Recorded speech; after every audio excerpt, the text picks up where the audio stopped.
अस्सलाम वालेकुम। This is Asad FSC math part 1 exercise 6.2 lecture number 6 में आज हम पहले ये दो प्रॉब्लम सॉल्व करेंगे। How many ways different batting orders are possible for a cricket team consisting of 11 players. मतलब आप लोग जानते हैं कि क्रिकेट प्लेयर्स जो है वो टोटल 11 होते हैं और उसमें जो मतलब बैटिंग करते हैं तो 11 करते हैं, मतलब सारे बैट्समैन जो है वो बैटिंग करते हैं, सारे खिलाड़ी सारे प्लेयर्स बैटिंग करते हैं। तो अब इसके बैटिंग करने का तरीका क्या होगा, कितने वेज हो सकते हैं कि मतलब ये लोग बैटिंग कर सकते हैं।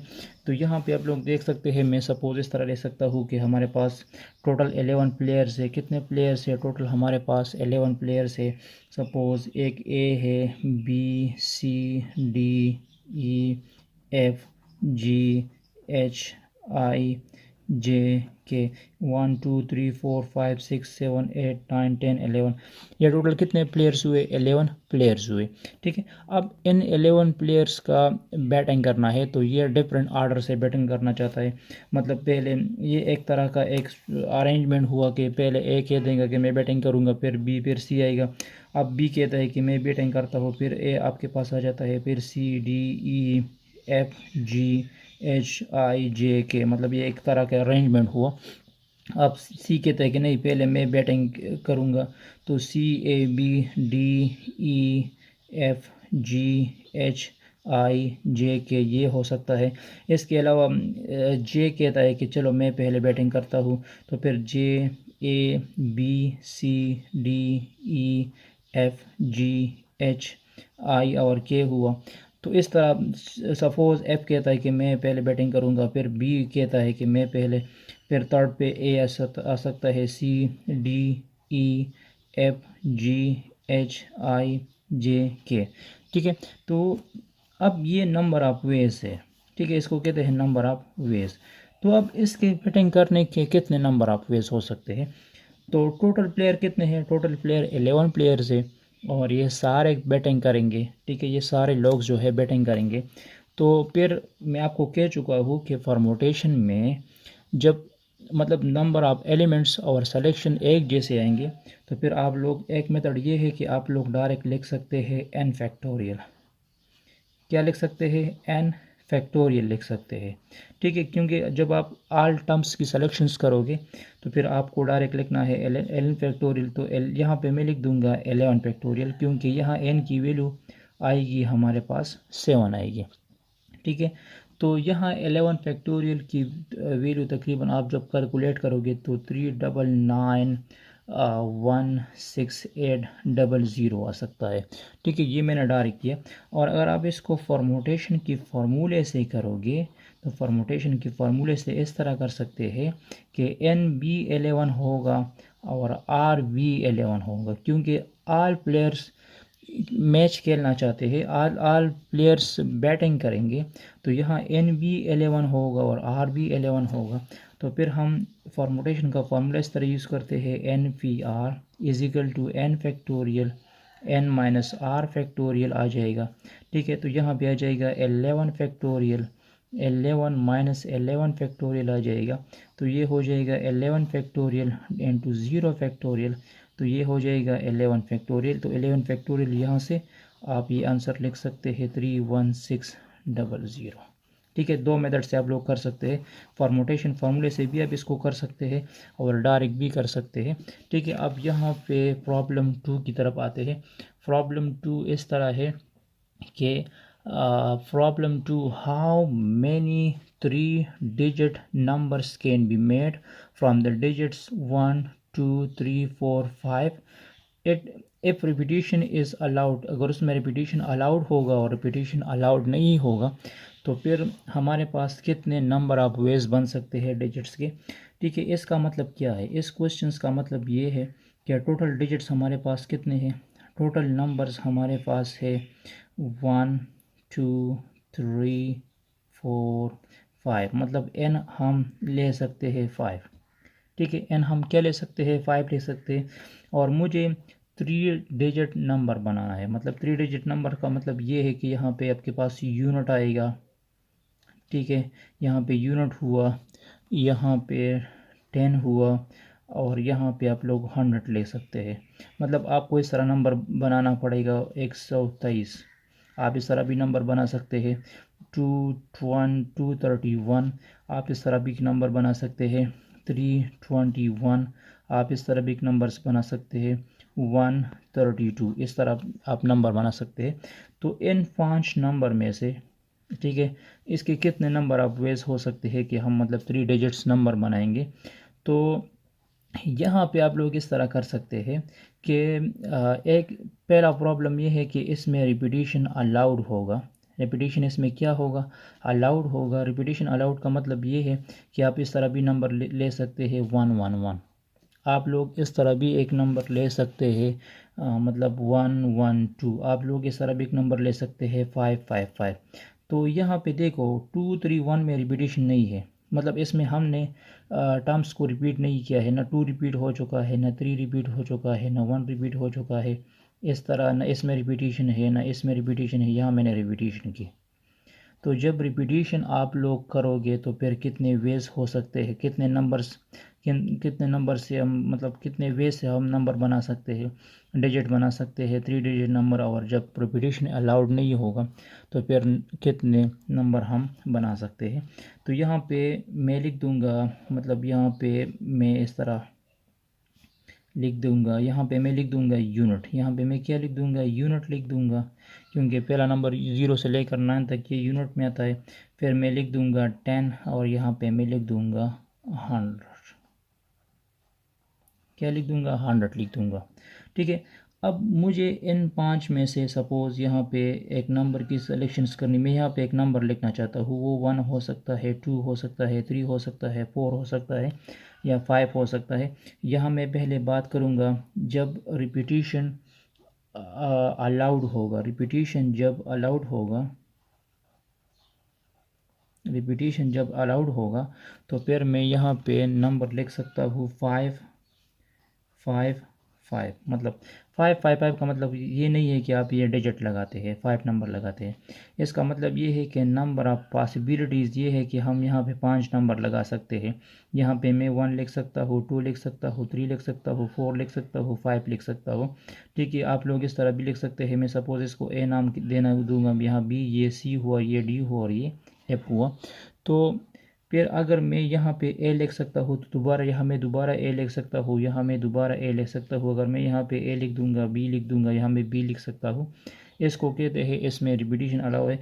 ये नंबर ऑफ पॉसिबिलिटीज़ है कि यहाँ पे मैं इनमें से कोई भी नंबर रख सकता हूँ। दोबारा मैं इनमें से कोई भी नंबर रख सकता हूँ, यहाँ मैं दोबारा कोई भी नंबर रख सकता हूँ। तो इनको मल्टीप्लाइड करोगे, simple 5 multiplied by 5 multiplied by 5, तो ये आ जाएगा 125। क्या आ जाएगा, 125 आ जाएगा। और दूसरी बात ये है कि जब रिपीटिशन अलाउड नहीं होगा, रिपीटिशन जब अलाउड नहीं होगा तो फिर मैं मतलब इस तरह लिख सकता हूँ यूनिट। यहाँ पे मैं लिख दूंगा 10 और यहाँ पे मैं लिख दूंगा 100 लिख दूंगा। ठीक है। तो यहाँ पे फिर आप लोग क्या लिख सकते हैं, 5 पॉसिबिलिटीज़ हो सकते हैं कि आप इनमें से कोई भी नंबर यहाँ पे लगा सकते हैं। अब आपने यहाँ पे एक नंबर लगा दिया, चाहे शायद वो ए है या बी है या सी है या डी है या ई या एफ है। ठीक है। अब वो नंबर आप यहाँ दोबारा नहीं लग सकते। सपोज़ मैंने यहाँ पे 3 पुट किया तो मैं यहाँ दोबारा 3 पुट नहीं कर सकता, क्योंकि मैं यहाँ पे कह चुका हूँ कि रिपीटिशन अलाउड नहीं होगा। जिस तरह मैंने ये 2 3 1 लिखा है, इसमें कोई टर्म्स रिपीट नहीं हो चुका है। जिस तरह यहाँ पे रिपीट हो चुका है 1 1 1 रिपीट हो चुका है, या 1 1 2 रिपीट हो चुका है, या 5 5 5 रिपीट हो चुका है, तो हम यहाँ पे रिपीटिशन नहीं करेंगे। तो यहाँ पे फिर हमारे पास कितनी पॉसिबिलिटीज़ हो सकती है, 4 पॉसिबिलिटीज़ हो सकती है। क्योंकि सपोज़ अगर मैंने एक नंबर यहाँ पे पुट किया, सपोज़ मैंने 2 पुट किया, तो 2 के बाद कितनी पॉसिबिलिटीज़ आ सकते हैं, इन चारों में से मैं एक नंबर यहाँ लगा सकता हूँ। वो 1 हो सकता है, वो 3 हो सकता है, वो 4 हो सकता है, वो 5 भी हो सकता है। और सपोज़ मैंने एक नंबर और भी लगा दिया, और सपोज़ मैंने 4 नंबर यहाँ पे लगा दिया या 3 लगा दिए, तो फिर कितनी पॉसिबिलिटीज़ हो सकती है, 3 आ सकती है, 1 3 5। तो फिर मैं यहाँ पे लिख सकता हूँ 3। तो इनको मल्टीप्लाइड करो, 5 मल्टीप्लाइड बाई 4 मल्टीप्लाइड बाई 3, तो इससे आ जाएगा 60। तो फिर इसकी कितनी पॉसिबिलिटीज़ है? 60 पॉसिबिलिटी हो सकती है। ठीक है, जब मतलब रिपीटिशन अलाउड नहीं होगा तो 60 वे से मैं 3 डिजिट नंबर यहाँ बना सकता हूँ, और जब रिपीटिशन अलाउड होगा तो फिर 125 आ सकता है। कितना यहाँ पे क्वेश्चन नंबर 3 में कहता है a man has 4 quotes 6 shirts and 3 trouser, how many veg can he dress himself. मतलब एक बंदा है, उसके पास टोटल कितने कोट्स है? 4 कोट्स है। कितने कोट्स है? 4 कोट्स है। 4 कोट्स है। ठीक है, तो उसको मैं नाम देना चाहता हूँ C1, C2, C3, C4। उसके पास 4 कोट्स है। 6 शर्ट्स है। 6 मतलब 6 शर्ट्स है इसके पास। उस शर्ट्स को मैं नाम देना चाहता हूँ, मतलब S1, S2, S3, S4, S5, S6। उसके साथ 6 शर्ट्स है, और उसके पास जो है 3 ट्राउज़र है। 3 ट्राउज़र है। ठीक है, तो 3 ट्राउज़र में उसको मैं नाम देना चाहता हूँ T1, T2, T3। अब ये बंदा एट अ टाइम एक ही कोट्स पहन सकता है, एक शॉर्ट्स पहन सकता है, और एक ट्राउज़र पहन सकता है। इस तरह नहीं कि वो 3 ट्राउज़र पहनेगा। तो अब इसके नंबर ऑफ़ वेज कितने हो सकते हैं? मतलब ये कितनी वेज से मतलब डिफरेंट स्टाइल में जा सकता है यूनिवर्सिटी को या कॉलेज को या किसी फंक्शन में। ठीक है, तो ये बंदा कहेगा कि चलो मैं पहला C1 कोट पहनूंगा, उसके साथ S1 शर्ट पहनूंगा, और फिर T1 ट्राउज़र होगा। ये कहता है कि नहीं, मैं C1 कोट पहनूंगा, S2 शर्ट पहनूंगा, और इसके साथ T1 ट्राउज़र पहन सकता हूँ। इस तरह ये बंदा कहता है कि नहीं, मैं C3 कोट्स पहनूंगा, S1 शर्ट होगा, और फिर इसके साथ T2 जो है वो मतलब कोट्स पहनूंगा। और अगर आप लोगों को इस तरह अरेंजमेंट करनी है तो जितने भी आपके शूज़ है, जितने भी आपके क्लॉथ है, तो उस पर पहले C1 C2 लिख दो, और फिर आप लोग इस तरह परमोटेशन कर सकते हैं, और डिफरेंट स्टाइल से आप लोग मतलब किसी फंक्शन में या यूनिवर्सिटी जा सकते हैं अगर सूट करता है तब। तो यहाँ पे इसके कितने वेज हो सकते हैं? मतलब ये बंदा कितनी वेज से मतलब यूनिवर्सिटी या कॉलेज में डिफरेंट स्टाइल को जा सकता है? तो इसके साथ कितने कोर्स है? 4 कोर्स है। तो मैं यहाँ पे डायरेक्ट इसकी मल्टीप्लिकेशंस करूँगा, क्योंकि इसको कहते हैं प्रिंसिपल काउंटिंग। तो मैं लिख दूँगा 4 मल्टीप्लाइड बाय 6 मल्टीप्लाइड बाय 3। तो मैं लिख दूँगा यहाँ पे आ जाएगा 24 मल्टीप्लाइड बाय 3, तो ये हो जाएगा 72। मतलब 72 वे से ये डिफरेंट स्टाइल में जा सकता है। 72 डिफरेंट वेज ये अपना स्टाइल बना सकता है। किसी वन कोट पहनेगा, और T1 ट्राउज़र होगा, या S1 इसका जो है शॉर्ट्स होगा। तो 72 वेज इसके टोटल पॉसिबिलिटीज आ सकते हैं कि ये डिफरेंट स्टाइल बना सकता है। अब यहाँ पे क्वेश्चन नंबर 4 में डिस्कस करूँगा। क्वेश्चन नंबर 4 इस तरह है, and how many ways can 4 French books, 2 English books, and 3 German books are arranged on a shelf? Shelf की तो अलमारी को, that all books in the same language are together। ये कहता है कि एक बंदा है, या आप एक अलमारी है, अलमारी में 4 फ्रेंच बुक्स है, 4 फ्रेंच बुक्स है। उसको मैं नाम देना चाहता हूँ F1, F2, F3, F4। ये 4 फ्रेंच बुक्स हुए। ठीक है, 2 इंग्लिश बुक्स है, 2 इंग्लिश बुक्स है, तो उसको मैं नाम देना चाहता हूँ E1, E2। और इस तरह मतलब 3 जर्मन बुक्स है, 3 जर्मन बुक्स है, तो उसको मैं नाम देना चाहता हूँ G1, G2, G3, G4। ये 3 जर्मन बुक्स हुए। 3 जर्मन बुक्स है हमारे पास। ठीक है, so that all books in the same language are together. ठीक है, अब मैं इसकी अरेंजमेंट करना चाहता हूँ, मैं अलमारी में इसकी अरेंजमेंट करना चाहता हूँ। और अलमारी में टोटल कितने खाने हैं? 3 खाने हैं। यहाँ पे मैं शेल्फ बनाना चाहता हूँ। यहाँ पे आप लोग इस तरह कर सकते हैं कि सपोज़ ये हमारे पास शेल्फ हुआ, अलमारी हुई।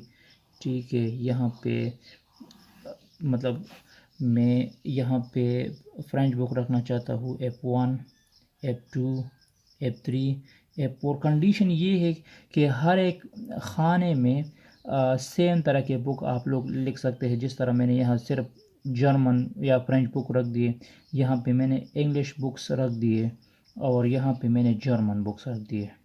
अब बुक रखने के तरीका कितना होगा, मतलब हम कितनी वे से बुक्स को रख सकते हैं। तो एक वेस तो ये है कि आप लोग यहाँ पे इंग्लिश बुक्स रख सकते हैं, यहाँ पे आप लोग इंग्लिश बुक रख सकते हैं, ठीक है। यहाँ आपने फ्रेंच बुक्स रख दिए और यहाँ पे मैंने जर्मन बुक्स रख दिए। तो एक वे तो ये है कि हम मतलब इस तरह कर सकते हैं कि खाने में चेंजिंग कर सकते हैं। इस पोर्शन में मैंने फ्रेंच बुक रख दिए, फिर यहाँ मैंने फ्रेंच बुक्स रख दी, यहाँ भी मैं फ्रेंच बुक रख सकता हूँ। तो इन मतलब जो खाने हैं इसमें मैं कितने नंबर ऑफ वेज से बुक रख सकता हूँ। तो यहाँ पे कितने मतलब खाने हैं 1 2 3, तो मैं यहाँ लिख सकता हूँ 3 फैक्टोरियल। मतलब यहाँ पे मैं इसमें भी चेंजिंग कर सकता हूँ कि जर्मन बुक्स को मैं यहाँ पहले रख सकता हूँ, फिर फ्रेंच को रख सकता हूँ, फिर मतलब इसके साथ जो है इंग्लिश बुक रख सकता हूँ। तो पहले तो आप लोगों को लिखना है 3 फैक्टोरियल।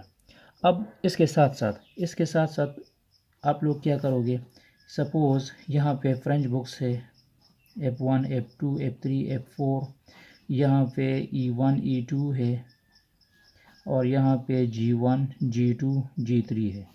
अब यहाँ ये 4 जो बुक्स होंगे, हर एक बुक का अपना एक नाम है। मतलब ये सपोज़ 8 क्लास का बुक है, ये 9 का है, ये फर्स्ट ईयर का है, ये सेकंड ईयर का है, ठीक है। ये 9 का फर्स्ट ईयर की इंग्लिश बुक है, ये 10th क्लास की है। तो इनमें से भी मैं चेंजिंग कर सकता हूँ, इसको मैं मतलब आगे पीछे रख सकता हूँ। पहले मैंने 9th क्लास की बुक रखी, चलो मैं पहले 10th क्लास का रखना चाहता हूँ, फिर 9 का, फिर फर्स्ट ईयर का, फिर सेकंड ईयर का। तो मैं ख़ुद इसमें भी चेंजिंग कर सकता हूँ, मैं ख़ुद इसमें क्या कर सकता हूँ, चेंजिंग कर सकता हूँ। ठीक है। तो वो चेंजिंग आप लोग किस तरह कर सकते हैं कि यहाँ पे ये ख़ुद 4 वेज बनाता है। कितनी वेज बनाता है, 4 वेज बनाता है। यहाँ पे ये कितनी वेज बनाता है, यहाँ पे ये 2 फैक्टोरियल 2 वेज से बना सकता है। मतलब E1, E2, फिर मैं E2, E1 भी रख सकता हूँ और यहाँ पे ये 3 फैक्टोरियल हम बना सकते हैं। तो 4 फैक्टोरियल से क्या आएगा, 24 आएगा, ये 2 होगा और ये 6 आएगा। तो 4, 24 और 6। और यहाँ पे आप लोग देख सकते हैं 3 फैक्टोरियल ये होगा, तो 4 multiplied by 2 multiplied by 6 multiplied by 3 factorial. तो इससे आ जाएगा 4 multiplied by 2 multiplied by 6 multiplied by 6। तो इससे हमारे पास आ जाएगा 1728 वेज, मतलब 1728 वेज से हम बुक्स को अलमारी में रख सकते हैं। Many different arrangement can be formed by the words equations if all of the vowels are kept together। तो ये हमें एक वर्ड्स गिवन है इक्वेशंस, ये हमें क्या गिवन है, इक्वेशंस वर्ड्स गिवन है। और इससे मैं कितनी मतलब वर्ड्स बना सकता हूँ, ठीक है। ये हमारे पास इक्वेशन है, लेकिन उसमें जो आप लोग वर्ड्स बनाओगे उसमें जो वावल्स है वो आप लोग एक साथ रख सकते हैं। जो वावल्स है तो आपको सबसे पहले वावल समझना चाहिए और कॉन्सोनेंट्स क्या होते हैं। तो इंग्लिश में टोटल 26 अल्फ़ाबेट्स होते हैं, जिसमें आपके पास 5 वावल्स है और बाकी 21 जो है वो कॉन्सोनेंट्स है। तो वावल्स कौन कौन से होते हैं, वावल्स हमारे पास यहाँ पे ए ई आई, ए ई आई ओ यू, इसको कहते हैं वावल्स। ये टोटल वर्ड्स कितने हैं, अल्फ़ाबेट्स कितने हैं, 1 2 3 4 5 6 7 8। तो यहाँ पे एन जो है वो हमारे पास 8 है। तो मतलब इसमें 5 वावल्स है और 3 कॉन्सोनेंट है, एन कॉन्सोनेंट से, टी कॉन्सोनेंट से। इस तरह आपके पास क्यों जो है ये कॉन्सोनेंट से। अब यहाँ पे देखिए, मैं इससे मतलब एक वर्ड्स बनाऊंगा, लेकिन उस वर्ड्स में ये जो वावल्स है ये हमेशा एक साथ आएंगे। मतलब इस तरह ए ई आई ओ यू, ये वावल्स है ये एक साथ आएंगे। बाकी कौन कौन से नंबर है, बाकी आपके पास एक नंबर एन है, एक टी है और एक मतलब क्यों है, ठीक है। तो अब मतलब अगर मैं एक वर्ड्स बनाऊंगा तो मैं एक वर्ड्स इस तरह बना सकता हूँ, AEIOUNTQ। मैं इस तरह वर्ड्स बना सकता हूँ, NAEIOUTQ। मैं एक इस तरह वर्ड्स बना सकता हूँ, QNAEIOU, और यहाँ पे मैं टी रख सकता हूँ। मतलब जितने भी वावल्स होंगे उसको आप लोग एक साथ रख सकते हैं। AEIOU मैंने यहाँ पे इसको एक साथ रख दिया, AEIOU इसको मैंने एक साथ रख दिया, यहाँ पे AEIOU इसको मैंने मतलब एक साथ रख दिया। तो इसकी पॉसिबिलिटीज़ कितने हो सकते हैं, मतलब मैं कितने नंबर ऑफ वेज बना सकता हूँ। तो यहाँ पे देखिए या इस तरह मैं लिख सकता हूँ, AEIOUNTQ।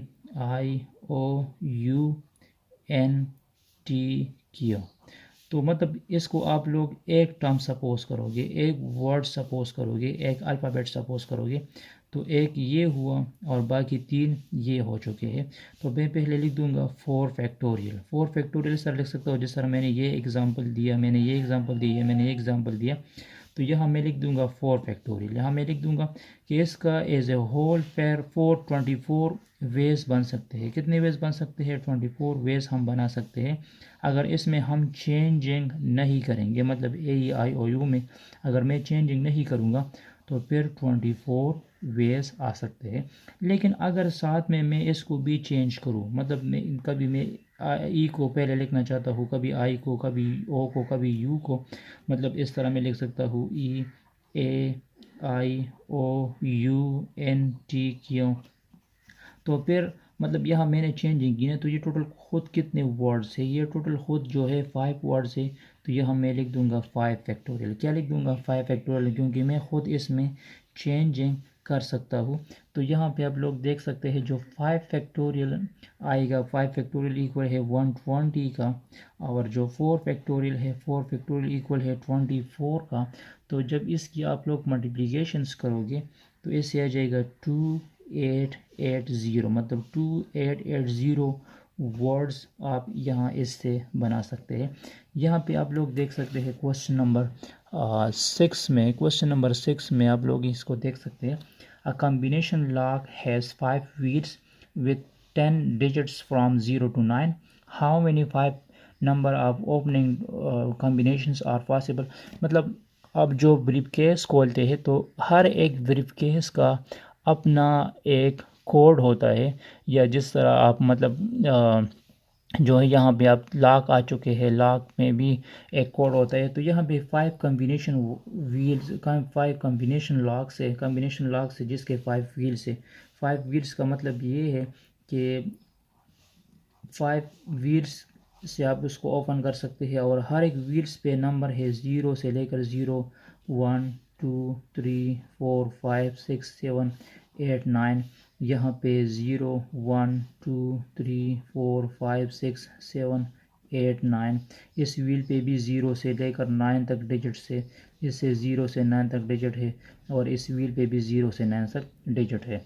तो मतलब मैं यहाँ पे कितने नंबर ऑफ वेज, कितने नंबर ऑफ कोड्स लगा सकता हूँ इसके ऊपर। इसमें भी यही बात है कि अगर इसमें रिपीटिशन अलाउड होगा, पहली बात यह है क्या है,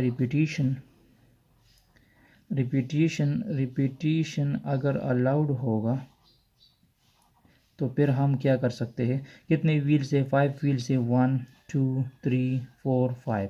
तो यहाँ पे मैं लिख सकता हूँ 10 multiplied by 10 multiplied by 10 multiplied by 10 multiplied by 10। तो इससे आ जाएगा तकरीबन 10 मल्टीप्लाइड बाई 10 मल्टीप्लाइड बाई 10, इससे तकरीबन आ जाएगा हमारे पास कितनी वेज हो सकती है, 10, मतलब 1 लाख या 1 लाख कोड्स हम बना सकते हैं। कितने कोड बना सकते हैं? 1 लाख कोड्स हम इसमें बना सकते हैं। ठीक है। इसका मतलब क्या है, मतलब एक लॉक है, एक ब्रीफकेस है, उसका कोड मैंने इस तरह रख दिया 0000, 50 रख दिए। फिर मैं इस तरह भी रख सकता हूँ 401, इसमें ये रिपीटेशन हुई, मतलब 0 की रिपीटेशन हुई। यहाँ पे मैं लिख सकता हूँ 0010, यहाँ मैं लिख सकता हूँ 3 3300। यहाँ पे मैं लिख सकता हूँ 00332। तो यहाँ मैंने इसमें रिपीटिशन की। तो जब इसमें रिपीटिशन अलाउड होगा तो 1 लाख तक, 1 लाख तक आप इसकी मतलब ये कोडिंग कर सकते हैं, कोड लगा सकते हैं। लेकिन दूसरी बात ये है, जब रिपीटिशन अलाउड नहीं होगा, रिपीटिशन जब अलाउड नहीं होगा तो फिर यहाँ पे सपोज़ आप 10 लिख सकते हैं, यहाँ पे मैं 9 लिख दूँगा, यहाँ पे मैं लिख दूँगा 8, यहाँ पे मैं लिख दूँगा 7, यहाँ पे मैं लिख दूँगा 6। तो फिर इससे कितने मतलब आ सकते हैं, इससे हमारे पास आ जाएगा 30,240, 30,240 आ सकता है जब इसमें रिपीटिशन अलाउड नहीं होगा। मतलब यहाँ पे आपने एक डिजिट लगा दिया, वो इस तरह है 0 1 2 3 4। ये एक कोड हुआ, मतलब इसमें हमने रिपीटिशन नहीं किया, ना 0 को रिपीट किया है, ना 2 को रिपीट किया है, ना 3 को रिपीट किया है, ना 4 को। इस तरह मैं लिखना चाहता हूँ 5 3 5 2 1 4, और यहाँ पे मैं 6 लिखना चाहता हूँ, या मैं यहाँ पे लिख सकता हूँ 9 8 7 2 0। तो ये भी एक कोड हुआ। तो यहाँ पे मैंने रिपीटिशन नहीं की है, मतलब एक डिजिट्स को मैंने एक दफ़ा ही यूज़ किया है। तो जब रिपीटिशन अलाउड नहीं होगा तो 30,240 आएगा, और जब रिपीटिशन अलाउड होगा तो 1 लाख तक आप उसके लॉक या कोडिंग कर सकते हैं।